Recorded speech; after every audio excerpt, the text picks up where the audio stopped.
In the last video we took a look at how to put a simple crease into some material. And what I'm going to take a look at this time is a straightforward flute. Now again, principal difference is a crease, you tend to have that section there would be the crease. Now what we're going to look at with a flute is you deform the material a bit differently. So if you've got a curve, it doesn't quite look like this, but it's just easier to show it.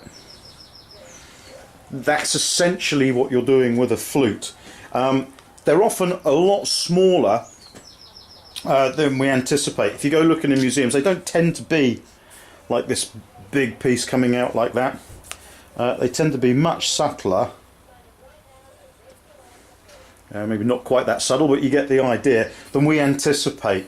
There are some large flutes, you see them undoubtedly in material, but if you go looking at most fluting, it's a lot subtler than we anticipate, and not so sharp as well. There's a thing at the minute which will make your flute, if you really zoomed in on it, sort of almost like that. Now there's no doubt that this sort of thing existed, but for the most part, keeping to this scale, a lot of fluting is more like that, and it's often quite round across the tip, not so sharp. It's easy to make them sharp now because you can just clean it back, but you look at a lot of stuff, not all of it, but a lot of stuff, it's actually quite rough. It just gives a nice reflective surface, so we sort of imagine they're quite sharp. But if you go looking in closely at the stuff in museums, you can see they're often quite rough. They're not as straight as you anticipate, not as clean as you anticipate. But we're going to look at a simple way of doing a flute on a curved piece of material. This is 16 gauge mild, so it's 1.6mm, so it deforms fairly easily. And we're just going to take a look at how we can put a flute on this piece now really quick. Now through this I'm going to be using the same stake that I used for the crease. You can use different stakes, slightly sharper ones. This one's got a bit of a curve on it, which is nice for gentle pieces like this. It'll sit on there quite strong, but if that was curved more than the stake, obviously you need a different stake shape. There's another one. As you can see, it's much smaller in that profile, gets into tight corners and so on. If you want some deeper ones, I tend to use a stake a bit more like this. But for this case, I'm just going to use this. Now previously I used this hammer for the crease. You can use this, but what tends to happen is you knock these marks into the metal, even if you're quite careful with it. You see them starting to come in there. We go, catch them in the light. So what you tend to get are fluting hammers of different shapes and sizes. This is a sort of medium sized one for myself, my finger with alongside it for some comparison.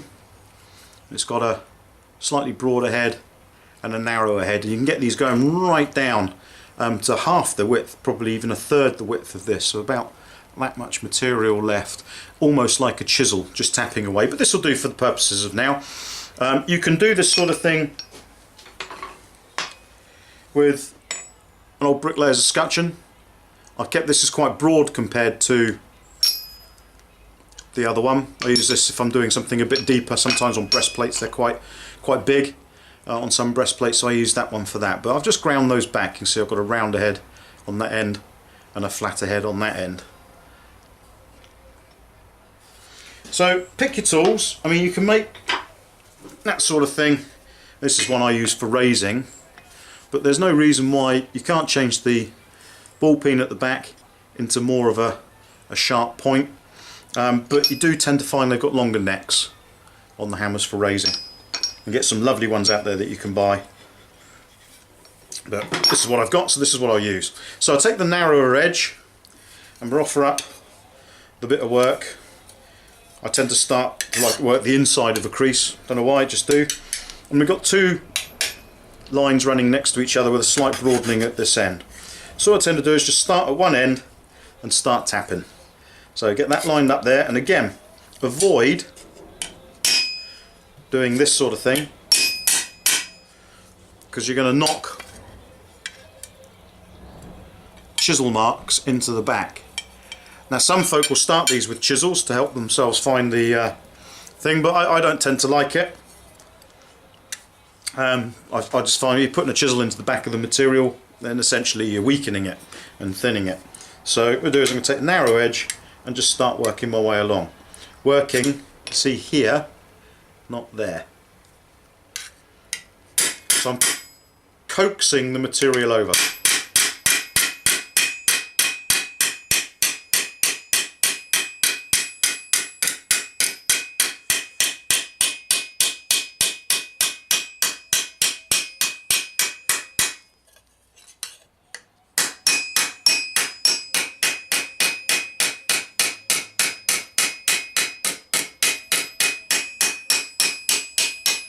And just walk it towards where you were, where the stake is, sorry. Nice and gentle, no need to rush.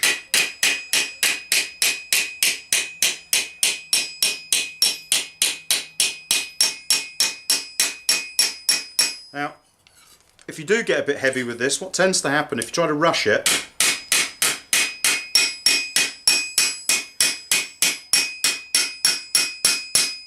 you bring it up quite a step, and also if you miss blow, you'll start to see them in there, some hefty knocks. So just take your time. If you need to move it that far down, just take it in a couple of passes. I'll try and planish some of these knocks out. Just gently move my way along.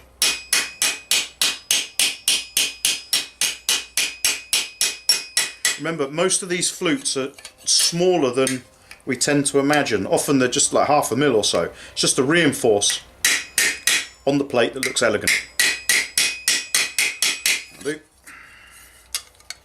So onto the other side.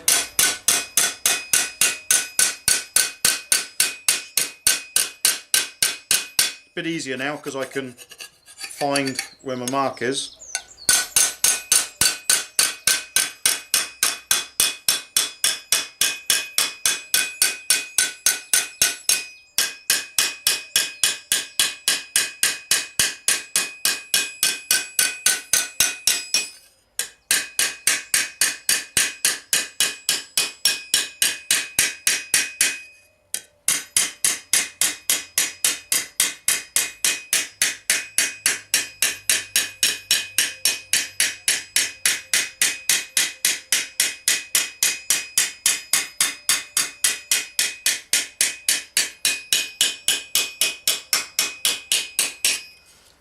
And there we go, just about there with this flute. Got to make it a bit nicer into the material here, but we do that just by tapping it around afterwards. So just sharpen it up if you want to.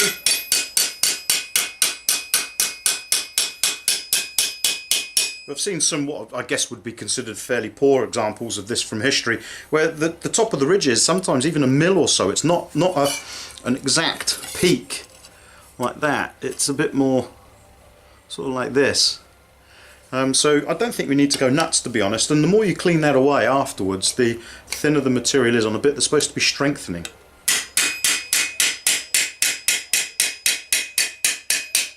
But if you go looking, there's plenty of examples where you could almost shave on it as well. So go with what you like and what the customer's after, I guess.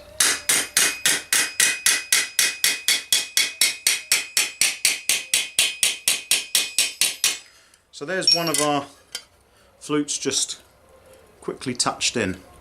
I always find it difficult to find the flutes in the light on a piece of material that's not been heated and got some hammer scale on it and so on, but it's just about there, and when we clean it up it'll work. So on to the next one.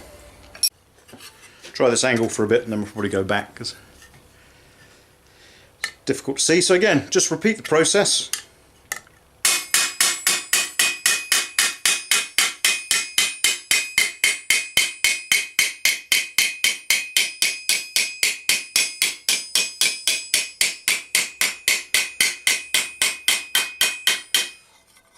Walk your way along, close onto the chisel mark there, and you can see that I've knocked in a couple of little dinks, but we can lift those out as long as you spot them.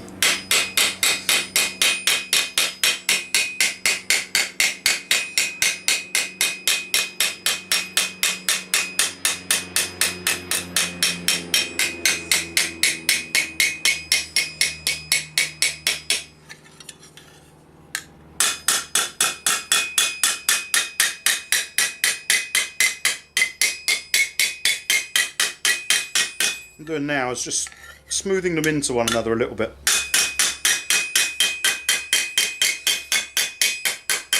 I want to make it a bit more of a gradient and a sudden oik and then across. I want to make them a little smoother, but pretty much there with that side. And same again on the other side, just easing it across.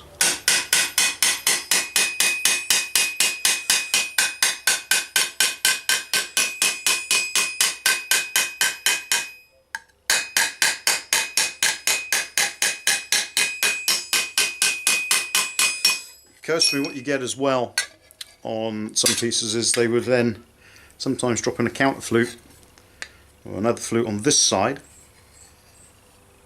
so that you go up and down more evenly in that respect. And you can see as well what I'm doing on this is I have it on either side pretty much the same depth.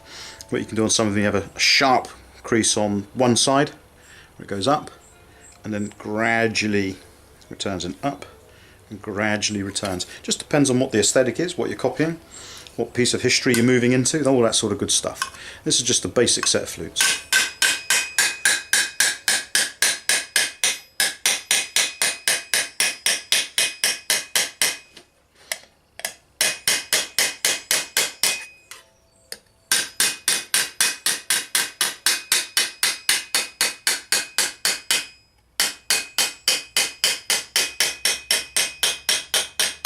Remember, take your time.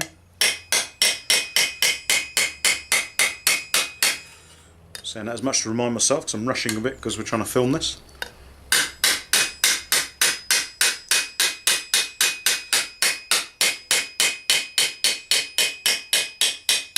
Sometimes if you find you're getting a bit pent up and you're going at it because it's not quite working the way you want it to work, best bet at that time is just go for a cup of tea. A cup of tea and a slice of cake.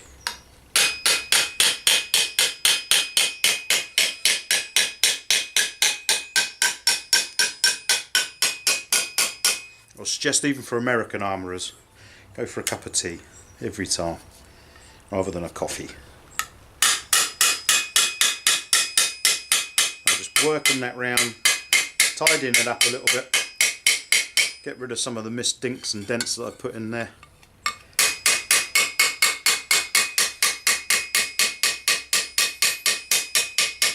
Far easier to smooth them out with a hammer than it is to grind them away. You grind them away and you're removing lots of the material you're trying to make stronger.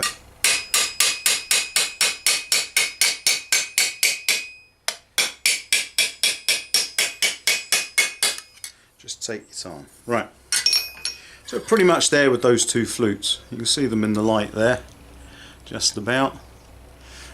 I kind of murdered it a bit along here, but we can lift that out with the hammer. So what you do now is, rather than putting it like that to get the crease in, put it up and actually rest it on the face of this and just touch it down.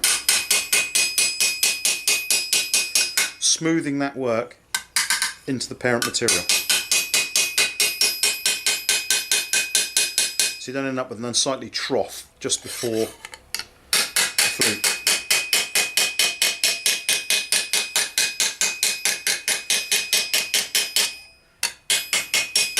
Nice and gentle. Same again.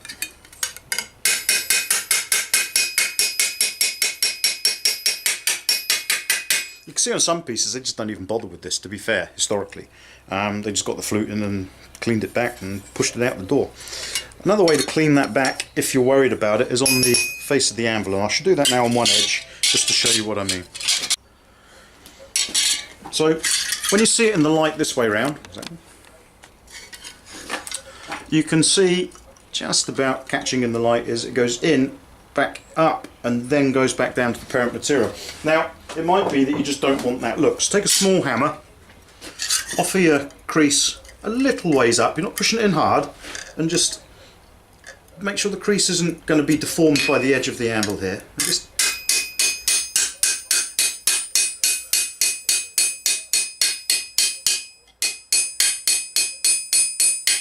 gently walk that edge back down.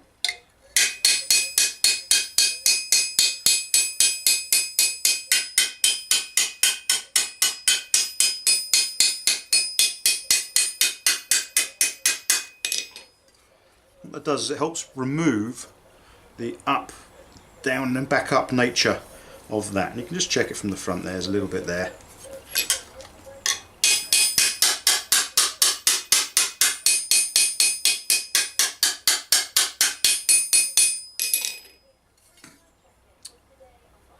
But we're pretty much there now. Let's do something similar in there. If you can't fit it over an anvil, you can use the crease to hold itself up. That's where you want it to go. If you want it the other way, just touch it back down and use the top of the stake again. And you just keep going backwards and forwards until you've got a shape that you're satisfied with. And then once you've got those in, give it a quick clean up, which I'll do next, and we'll see what we've got. So I'll give that a quick clean and then we'll have a look. So I've tidied up the flute to a 120 grit, and you can see them in there. I think I'm just trying to get myself so I can see on the camera, but there you go, you can see the flutes are in there. Now what I've done, there you go, just catch it there. So what I've done here along this one, along the bottom there, is with electric cleaners and so on these days, it's the easiest thing in the world to be cleaning and buffing out dinks and dents along what we think is the inside step of our crease here, where you got a bit heavy with a hammer blow or something like that, like we did at the beginning here. And if you're not careful, because of the shape of these cleaners that we use today, they're often quite narrow and you can get a nice sharp edge on them, is what you'll do is you'll dig a trough. There you go, you can see it there, look. And it almost looks like a step flute, just here, along this edge. Try not to draw on it, let the light catch it. And they look dreadful. If you're not careful, you can put them in to your material. So you need to avoid that. If you do discover that you've put one in, you can feel it really easily there, running along this edge. There isn't a lot you can do. You can grind away this material above it to smooth it out, but you're thinning the material all the time. It's only 1/10 of a mil or so, but even so, you know, the whole purpose of these flutes, as well as looking nice, is to make the piece stronger. And if you've gone, I'll draw on it now, find it. If you've gone and put in another line along there, then you're sort of defeating the object of doing it. So you have to watch out for that. Be careful with it. It doesn't take much. You need to be gentler, like we have been with the top one there. So there you go. How to drop in a couple of simple flutes into your piece. Not too chiseled in the back, not too much marks, like we did over here. Popping those bits in there. Obviously there's some marking in the back, but it doesn't look like it's been attacked with a chisel, because you weren't actually hitting it directly on the edge. So nice and straightforward, couple of flutes, and hope that helps.